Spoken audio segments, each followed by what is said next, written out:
Anyway, let's keep moving. So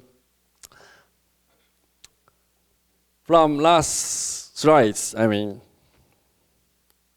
last slides. Actually, I showed in the previous 40 minutes, I showed the benefit of high performance computing on the global climate model to resolve the cloud system or deep convection. But total, what was, next we naturally think if we have much more or final resolution, do we reach the final stage to finally resolve the deep convections or cloud system? That means in the scientific words, if the convection number of the convections or convective characteristics is representative of the core, deep convection core, it will be converge or to be mature. So the next thing is we are a little bit affair or leave from the global climate model because there is a limitation of the final resolution in global climate model even now. So now we a little bit try to leave from the global climate model to use the regional climate model. So this is the kind of downscaling. And we try to final resolution from here to, well, I think more less than, finally, I think we reach to use this experiment with the, I think 50 meters. So again, I think you guys have already forgot, but the diameter of the Earth is okay, correct. More than 10,000 kilometers, and we came into the 1 kilometer horizontal grid spacing. And next is try to dig into 50 meters. So I will skip the kind of detail of the downscale experiment, but we try to pick up the one kind of cloud maximum area and to try to do the downscaling and try to pick up the one grid example here and try to do a second downscaling. And this is from 3.2 kilometer from to the 200 meters experiments, and the other is from 800 meters to 50 meters so far. And we also try to pick up the deep convection core like the same way which I showed before. Like as pick up the deep convection area and try to pick up the maximum and core of the deep convections. But you can imagine if we have a deep convection with a low resolution, it's like that and easy to detect. But once we have a super high resolution, we can detect the details characteristic with that kind of the,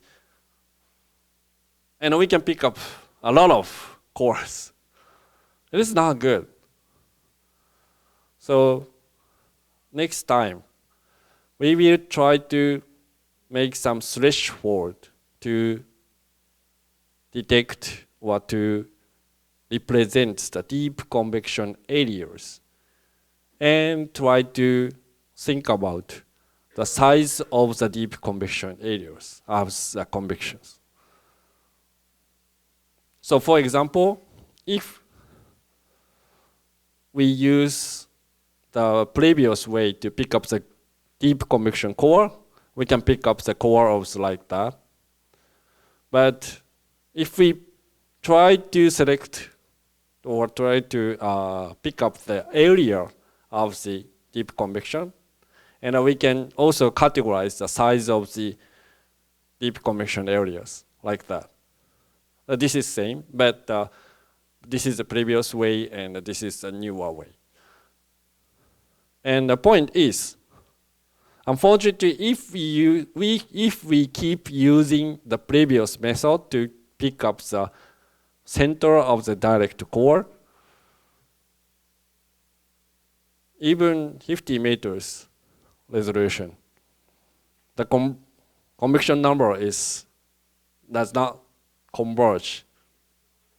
That means even though if we have a finer and finer resolution, that we can automatically pick up the core of the deep convection more and more. So that's why we try to use a different way. And then we found that this area, like especially a little bit larger area, larger size of the cloud system, like as 4 to 8 kilometers, that kind of cloud system, the area will converge with the here. Here. Yeah, from here and here.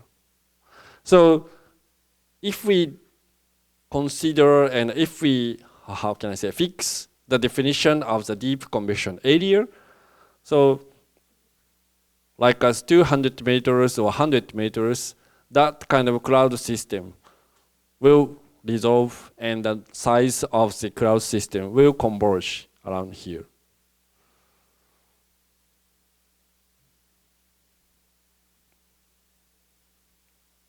And one more thing, this is just a kind of another story for using the super high resolution, high performance computing with the cloud resolving model. Now, how can I say? Now, under the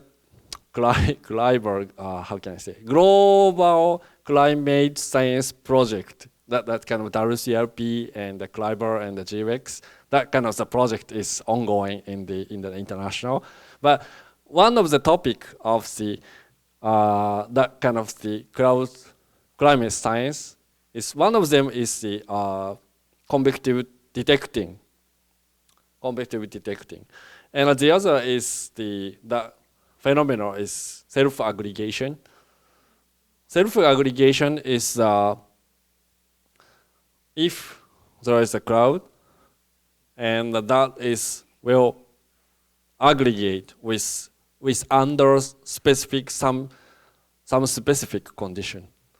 Because now a lot of scientists try to do a lot of experiments to find the specific conditions to initiate the kind of self-aggregation of convections. So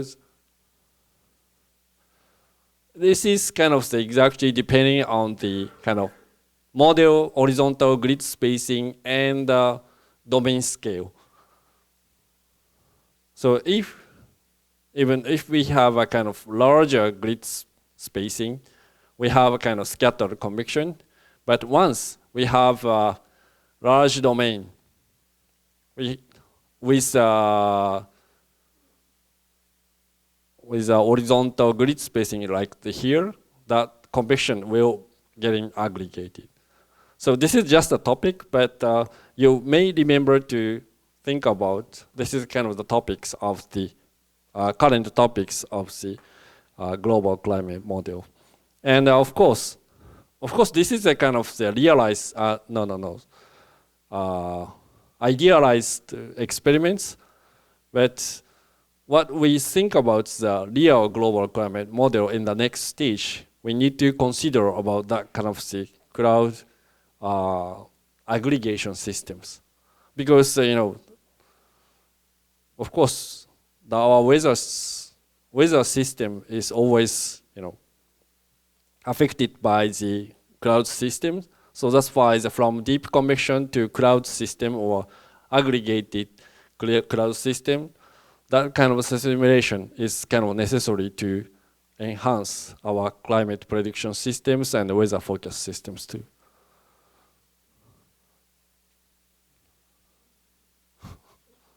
Yeah, I put a lot of things in my lecture always, because yeah, now it's good because you guys can kind of speak in English. But whenever I speak or give a lecture in English in my university with a Japanese student, it doesn't work, and somewhat I need to wake up the students a little more. Anyway, so from here, I would like to give you guys the different examples for the benefit of the high resolution. I don't remember how many materials, but at least 3 or 4 examples. And the first one is the monsoon onset. Monsoon is seasonal cycles, and this is kind of my favorite and my research topic, one of my research topic. And a monsoon is a kind of characterized dry and wet season or rainy season. And we always think about when the rainy season starts. That is starts of the rainy season is monsoon onset in the terms in the climate science. So how to predict, how to simulate, how to understand the monsoon onset processes is how that kind of first deep convection is initialized. And more than 10 years, almost 10 years ago, my papers, what I have done is from May 15th or a little bit more, May 10th, I tried to shift the initial condition from May 10th to June 15th and try to integrate the global climate model to how to simulate the shift of the global circulation as with the starts of the rainy seasons. And what I targeted at that time was Indian monsoon onset. That means this is a kind of the Asian, and this is Southeast Asia, this is Japan, and that kind of wind circulation system is abruptly shift. The westerly is coming to the Arabian Sea and the Bay of Bengals, and then the rainy season is always start from the tip of the southern tip of the Indian continent. So this is a result, and this picture is that's kind of index of the monsoons, and this is start from maybe May 10th to June, the end of June, I think. And this index shows just the kind of the wind. The negative means the easterly, and the positive means the westerly. So from easterly to westerly shift in the transition from easterly to westerly provides us the kind of rain in the southern tip of the Indian continent as the rainy starts of the rainy season and monsoon onset. So that means from here to here, that is the monsoon onset in the India. And I will, okay. And I think the red line shows the observations, and the black line shows the each ensembles, and the blue line shows the ensemble means from the initial condition with May 15th to May 19th. So that means from the middle of May, that initial condition can reproduce that kind of the abrupt shift from easterly to westerly. That means a monsoon onset in the real. But at that time, the JMA JMA preparation systems. JMA is a Japan Meteorological Agency. That meteorological agency's ensemble prediction systems. Each one, the left side is initialized May 17th, and the right side start from the initialized by the May 23rd. Yeah, there is a clear difference. The right side, start from the May 23rd, can produce the kind of abrupt transition from easterly to westerly around mid-June. However, start from May 17th, the ensemble is kind of widespread, and the ensemble mean shows a gradually shift from easterly to westerly. It is not abruptly shift. So what is the difference? This is kind of a little bit mixed with the others, but the point is, this is observations, and these two panels shows a good simulation for abrupt shift that produce the synoptic disturbance or cloud system here and here and here. And that makes abrupt seasonal transition. So that means, that means if the model can produce the good cloud and cloud system in the model, a model can produce the good cloud systems, a better cloud system in advance, that can affect the simulation or prediction of transition system of seasonal cycles too.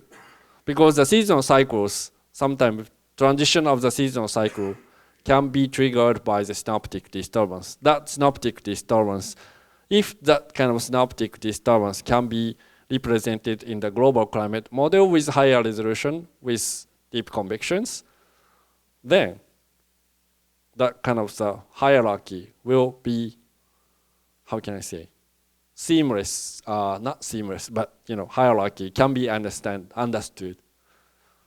So that means the high resolution model have some benefit to advance the prediction of the seasonal cycles, especially for the seasonal transition in the Asian countries. And also, now we have, I didn't tell you before, but previously I showed one example as less than 1 kilometer super high resolution. At that time, actually, we succeeded to integrate the simulation only 48 hours at that time. Now we can do a little more, but at least still a little bit difficult to discuss with less than 1 kilometer global climate model as for climate. But now this is not ongoing, this is finished, but 3.5 kilometers we try to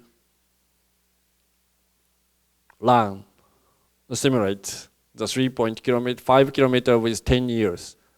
This is kind of really advanced. Previously we have only 14 kilometers climate, 10 years or 20 years lands. But now we are now stepping to the 3.5 kilometers as for climate simulations. And what is the difference?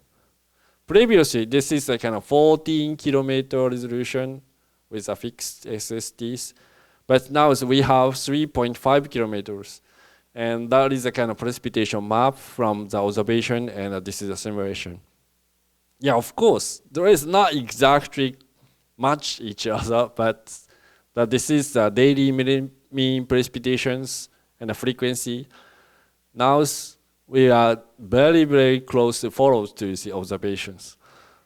So I think the getting higher resolution provides us the much more accurate, not exactly, but the more accurate cloud system in the model, and that provides a realistic precipitation distribution and amount too. So that is a benefit. And of course, now see, monsoon westerlies also can be produced well, I think.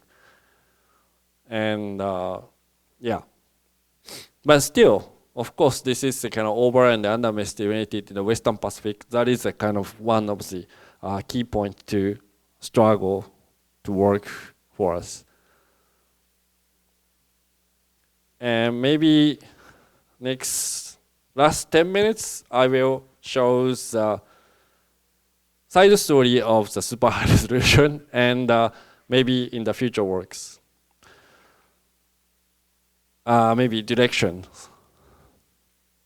And before then, this is kind of old story, but still can be applied to the current younger scientists. What is the scary? No, I didn't show that. What scares? Yeah. There is some scary for the high perform large simulations.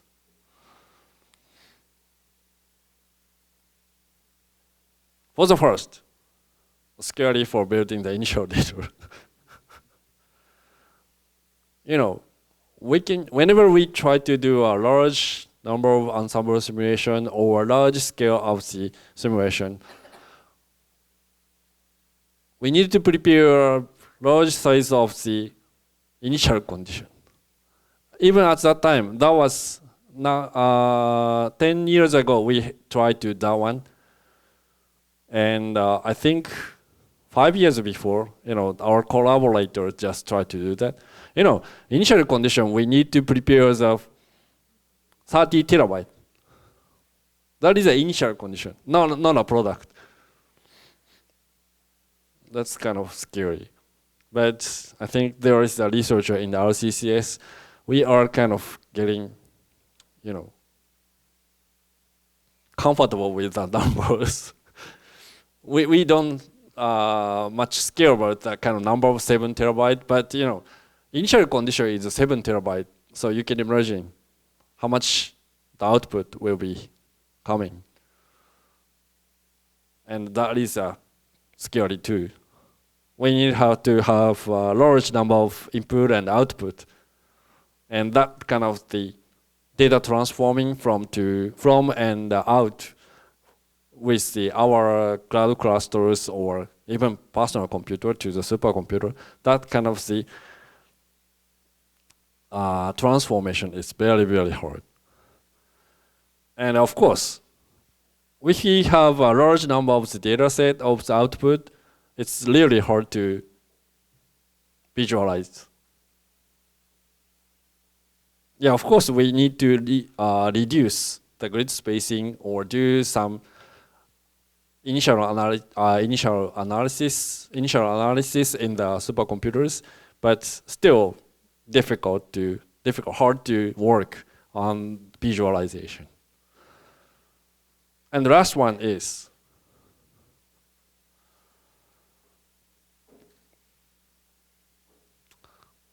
the large scale of simulation. It's kind of pressure to push on the enter.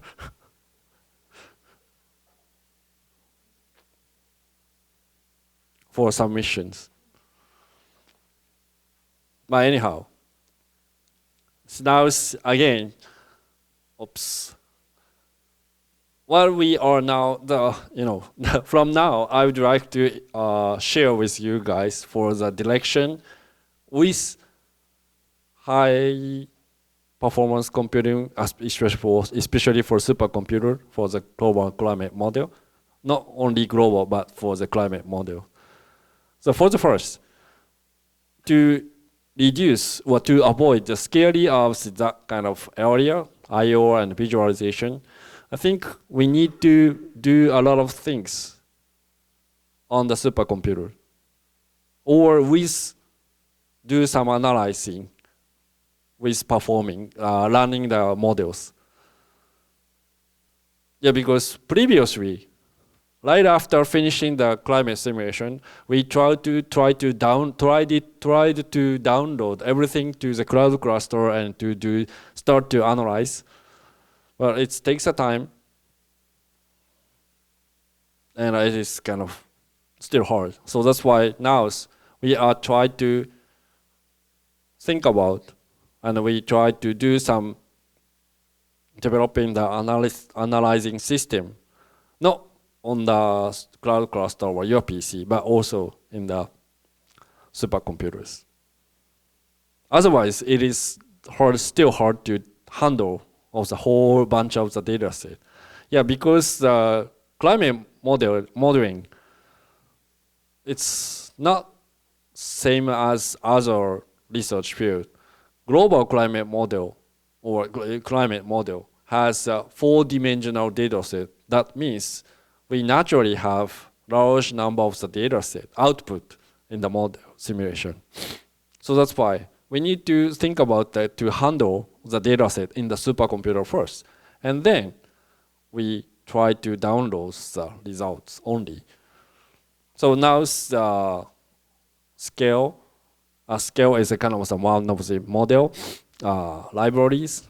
Now we are also trying to do some set up the new analysis system on the cloud clusters or not supercomputers. And now this is a kind of one example, but the visualizing or that kind of the analyzing system based on the Pythons is now developing. And I'm not sure the Nishio-san will introduce that way, but maybe you will realize that kind of scale analyzing system on the website too. And also, there is 2 ways.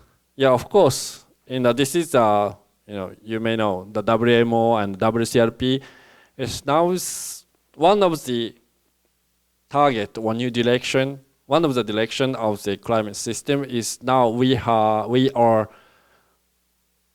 stepping into the kilometer scale modeling. Yeah, of course, 10 years ago, kilometer scale simulation is just a kind of demonstration and just one experiments. But now, a lot of supercomputers or climate model on the supercomputer now can simulate the longer range of the longer time scale with the kilometer scales. So that's why even in Japan, we try to launch the new project to do some kind of climate simulation with a kilometer scale. And then we try to seamlessly understand from the clouds and the cloud system and climate. Now this is kind of the topic of in the global science field. And of course, yeah, actually I'm still also learning, and everybody is still learning, but I don't know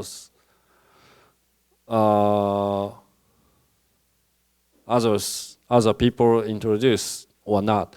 But now still AI is one of the function or tips for driving the global climate model developing and also analyzing. So now after 2023 or 4th, we have a lot of papers on the AI weather forecast. And now the even ECMWF, now they are trying to produce the result of the AI weather forecast, especially for the mid-latitude, at least 500 hectopascal geopotential height or something like that. So of course, we need to consider about the AI weather forecast. But as for the climate science, what we can do is now we are trying to think about the new models, because previously in a global model, whenever we talk about the global climate model, that is a kind of low resolution, but this is a lot of experiments and experience to be used, especially for the climate prediction and the global warming. That area, that is how to use the global climate model. And now, on the other hand, we are now establishing the global cloud resolving or cloud system resolving model is establishing. But unfortunately, that model cannot be integrated more like a 30 years or 100 years. It's impossible. This is that model cannot reproduce the final resolution phenomenon, but this newer model is also has advantage to distinguish and resolve the cloud system, but disadvantage not to extend or not to integrate more than 10 years or something like that. But now we are thinking about that kind of global climate model and the global cloud resolving model. That two model will meet something matching here. Yeah, of course, there is another way. If you have interesting, you can Google it, the super parameterization, the different way. But now we are trying to merge of both of the benefit of the global climate model and the global cloud resolving model. And then we are trying to distinguish the hierarchy structure from the cloud to climate. So now how to use the global model is, of course,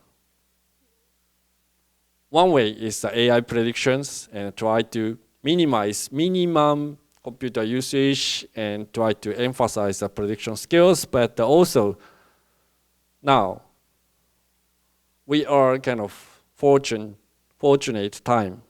period to more deeply understand the climate system. So this is kind of from the papers, but kind of personal communication with Professor Akio Arakawa's. You may remember the Professor Akio Arakawa's name, but even some climate scientists think about, no, now climate model has already been established well, and we do not have to, develop more. But now, but still, climate model need to be integrated and developed more. And now, that's why the interesting part is not to develop the climate model itself, but to use the climate model and to understand our nature of the climate system. So that's why, of course, weather prediction is kind of necessary for your countries, especially for the meteorological agencies, but also as a scientist, high performance as a climate model with a high performance computing is a kind of the good opportunities and a kind of interesting part to use and understand the global climate more and more. So this is a kind of recap of today's talk. I tried to share with the kind of topic of the benefit of the high performance computing to establish and enhance the global climate model here with the three ways. Of course, I a little bit skipped the kind of first part of the increase of the component of the global climate model, but I tried to introduce the benefit of the high performance computing for increase of the ensembles and increase of the resolution, especially increasing the resolutions. Now we are step into the resolve the global clouds and cloud system in the global climate model. Then that resolving the clouds and cloud systems can affect the much higher understanding, better understanding of our climate system. So that's the point. And of course, there is a new direction to do a lot of things on the supercomputers. That's all, and I will take any question or comments from the audience. Thank you very much.